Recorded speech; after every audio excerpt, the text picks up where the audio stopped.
Yanga kupata ushindi mnono mabao 5-0 dhidi ya timu iliyokuwa ikiongoza katika msimamo wa ligi kuu Tanzania bara kabla mchezo wa leo hii ya JKT Tanzania, na hivyo Yanga kukwea kileleni ikiwa na pointi 28 sawa na JKT Tanzania, lakini yenyewe ikiwa na tofauti nzuri ya mabao ya kufunga na kuruhusu, kwa sababu ushindi wa leo hii wa mabao hayo 5-0 umeifanya Yanga kufikisha mabao 27 huku imeruhusu mabao mawili tu. Kwa lugha nyingine, goal difference, tofauti ya mabao ya kufunga na kuruhusu ikiwa ni mabao 25, wakati JKT Tanzania yenye pointi sawa na Yanga yenyewe imefunga mabao 18, lakini kipigo cha leo hii cha mabao 5 kimewafanya waruhusu mabao 15. Kwa hiyo tofauti ya mabao ya kufunga na kuruhusu ni mabao 3. Kwa sababu hiyo Yanga iko kileleni katika msimamo wa ligi kuu Tanzania bara ikiwa imecheza mechi 10 tu, wakati JKT Tanzania inayoshika nafasi ya pili yenyewe imecheza mechi 17.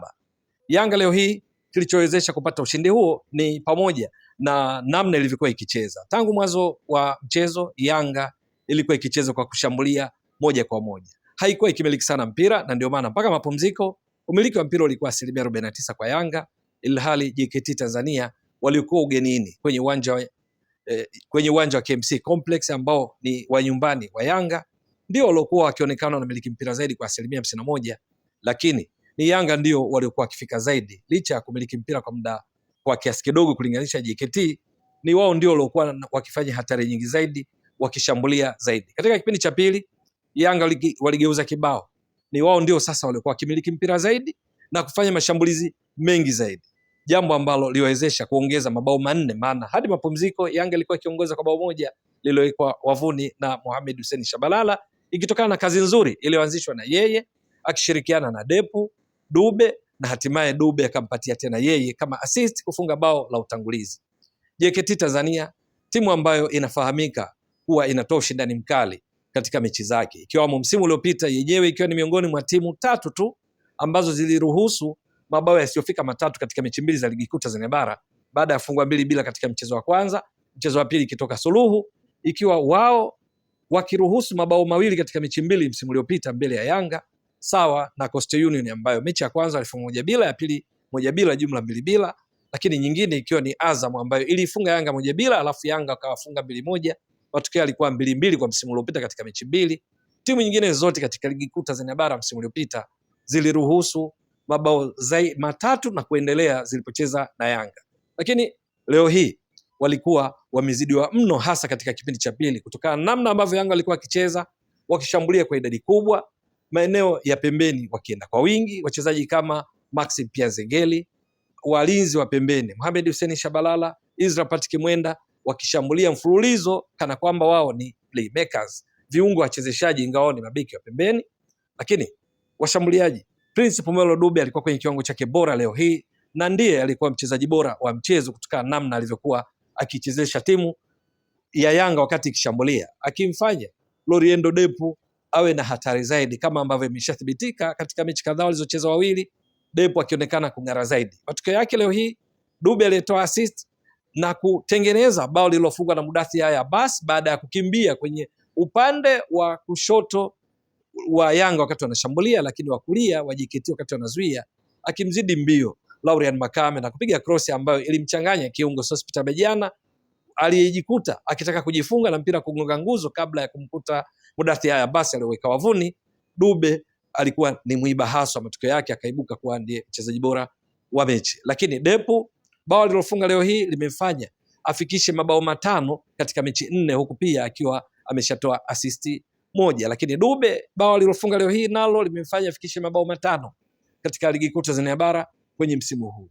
Yanga kilichowabeba zaidi leo hii, mbali na kasi, mbali na namna walivyokuwa wakishambulia kwa idadi kubwa, ni kwamba kujituma kwao mwanzo mwisho katika mipira 50-50 ilikuwa ni miongoni mwa silaha dhidi ya JKT Tanzania, ambao kosa kubwa lilofanya JKT Tanzania ya mwalimu Hamad Ali leo hii ilikuwa ni pamoja na kuonekana kana kwamba inataka kupishana na Yanga kuanzia mwanzo wa mchezo. Ndio matokeo yake Yanga kaonekana kuwa bora zaidi, wakapata ushindi uliostahili wa mabao 5 ambao sasa unawafanya wawe kileleni mwa msimamo wa ligi kuu Tanzania bara kufikisha pointi 28 katika mechi 10. Maana yake Yanga maximum points ilipaswa kuwa na pointi 30.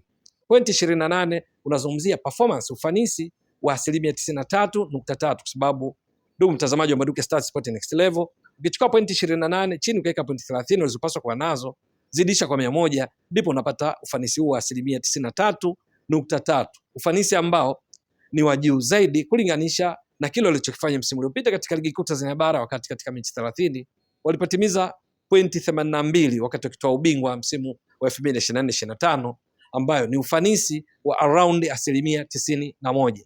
Maana ilikuwa ni pointi 82 kati ya 90 zitokanazo na mechi 30.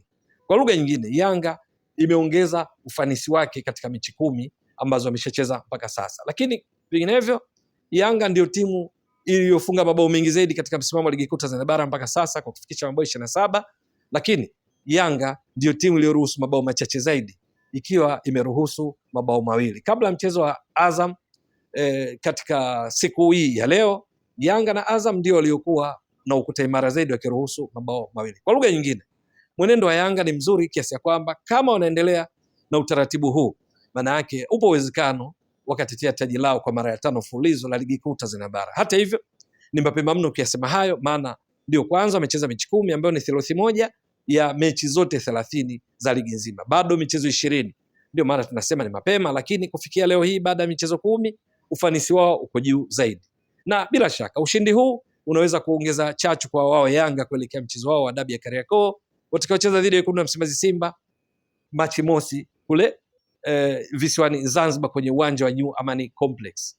Itakuwa vipi katika mchezo huu? Je, Yanga kwa kasi hii walionyesha leo hii dhidi ya timu ngumu ya JKT Tanzania ambayo sasa imejikuta iko ya pili badala ya kuwa kileleni, maana matokeo ya leo hii kama wangepata sare wangeendelea kuwa kileleni, lakini kufungwa kwao kumeifanya Yanga ipande juu. Yanga kupata ushindi mnono wa mabao 5 ambao ndio ushindi mkubwa zaidi katika msimu huu baada ya kufanyika kwa mchezo wa Yanga na JKT Tanzania. Je, Yanga kwa hiki walichokionyesha wataweza kufanya hivyo pia mbele ya watani zao wa jadi Simba ambao wameimarika sana hivi karibuni kwa kuwa na wachezaji kama kina Aniset Ora, Libase Geye, Cletus Chota Chama, Nixon Kibabage, golikipa Jibo, kiungo Ino Jospin Loemba na Selemani Mwalimu ambaye ameimarika zaidi katika siku za karibuni katika upachikaji mabao? Hilo ni swala la kusubiri. Ewe mtazamaji wa Mbwaduke Stats Sport Next Level, endelea kuunga mkono channel hii kwa kuhakikisha kwamba una subscribe, una share, una like na kucomment. Mwasilishaji wako ni mimi Ramadhani Mbwaduke almaarufu kama Mzee wa Data. Shukran jazilan. Bye bye. Yanga kupata ushindi mnono mabao 5-0 dhidi ya timu iliyokuwa ikiongoza katika msimamo wa ligi kuu Tanzania bara kabla mchezo wa leo hii ya JKT Tanzania, na hivyo Yanga kukwea kileleni ikiwa na pointi 28 sawa na JKT Tanzania, lakini yenyewe ikiwa na tofauti nzuri ya mabao ya kufunga na kuruhusu, kwa sababu ushindi wa leo hii wa mabao hayo 5-0 umeifanya Yanga kufikisha mabao 27